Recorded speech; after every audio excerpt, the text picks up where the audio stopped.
Hello friends, நீங்கள் பார்த்துருக்குற video தான் vessel எங்கே லொக்கேட் ஆகிருக்குன்னா நியூயார்க் சிட்டியில் ஹட்சன் யார்டில் தான் லொக்கேட் ஆகிருக்கு. இந்த வெசல் கப்பல் மாதிரியும் வடிவமைச்சிருக்காங்க. இந்த வெசல் கிறிஸ்மஸ் டைம் ரொம்ப சிறப்பாக டெக்கரேட் பண்ணியிருக்காங்க.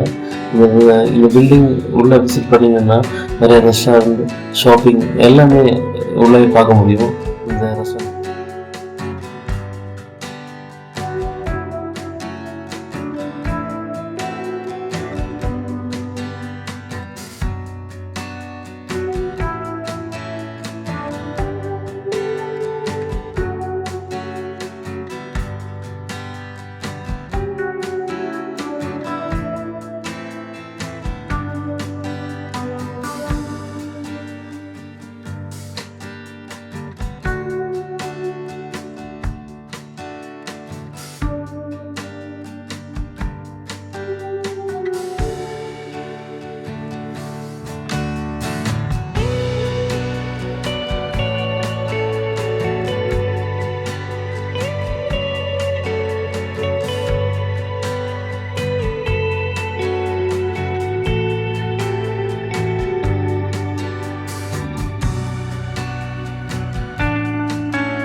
இந்த வீடியோ பார்த்து என்ஜாய் பண்ணுங்கள். என் சேனலை ஃபாலோ பண்ணுங்கள், லைக் பண்ணுங்கள், ஷேர் பண்ணுங்கள், சப்ஸ்கிரைப் பண்ணுங்கள். தேங்க்யூ.